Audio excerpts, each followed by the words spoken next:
Bonjour à toutes et à tous. Aujourd'hui, je vous amène avec moi pour une randonnée inoubliable que j'ai partagée avec des amis sur la grande montagne sacrée de Mongolie, le Burkhan Khalton, située dans la région de Khinti.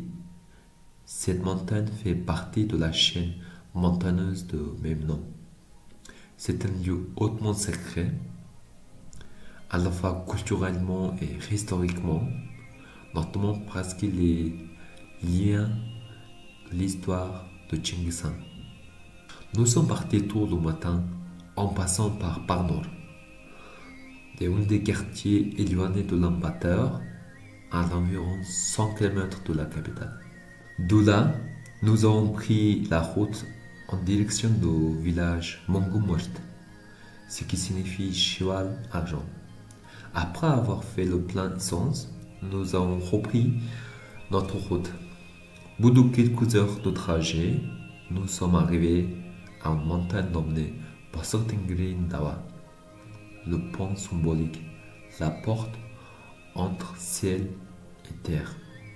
À partir de ce point, les femmes et les personnes étrangères ne sont généralement pas autorisées à l'entrée sur le territoire sacré de Burkhan Khalton, selon la tradition. C'est ma première aventure dans ce lieu mystérieux et chargé d'histoire. Pourquoi Burkhan Khalton? Parce qu'il ne s'agit pas seulement d'un sommet, c'est un berceau d'un empire, un point de départ d'un lien des plus grands conquérants de l'histoire. Nous arrivons au pied de la montagne. Le temps était magnifique.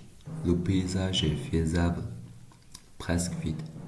On monte notre yourte et le soir, on rend hommage à la montagne par une cérémonie traditionnelle. On chante, on partage.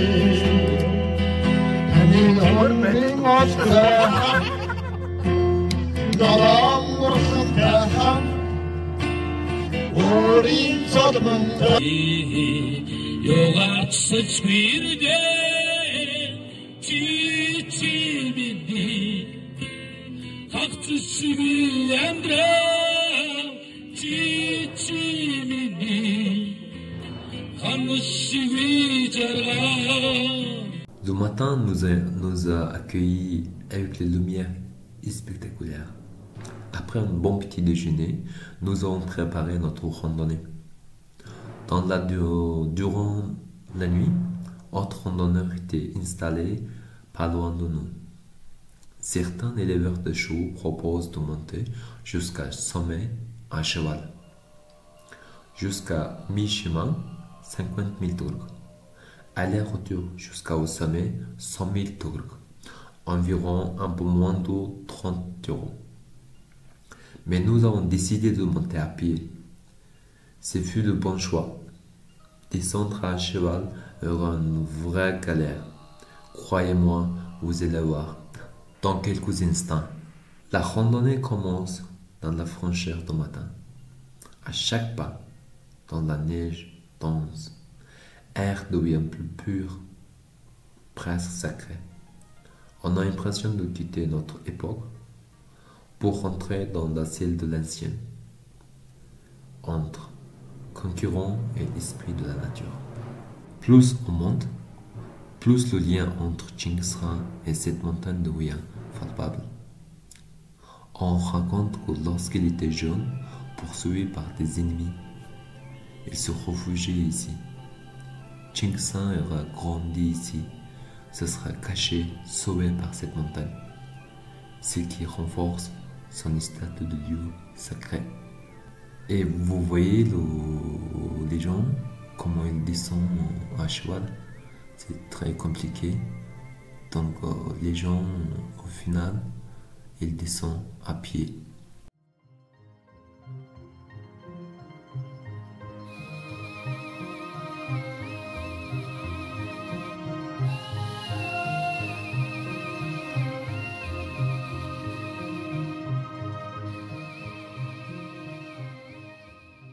Après quelques heures de marche, nous arrivons à un plateau étonnamment plat, presque comme si des mains des humains avaient façonné au sommet.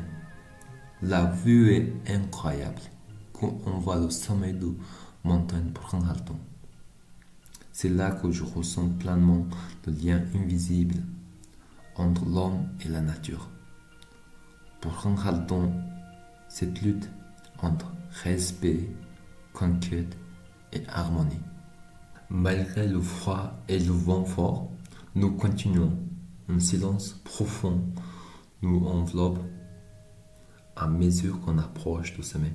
C'est un lieu de paix et de la puissance. On est arrivé au sommet. Il y avait des corbeaux.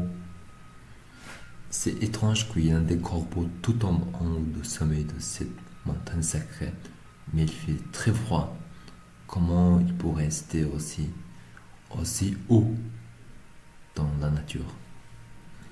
Je m'arrête, je respire et j'écoute. Et je repars apaisé.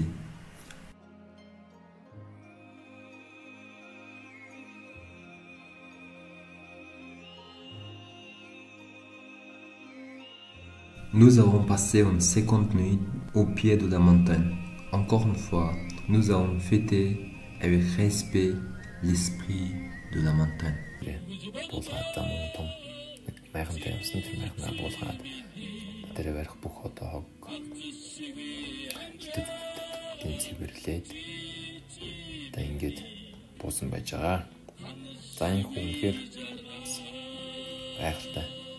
Le lendemain, nous préparons notre retour à Ulaanbaatar.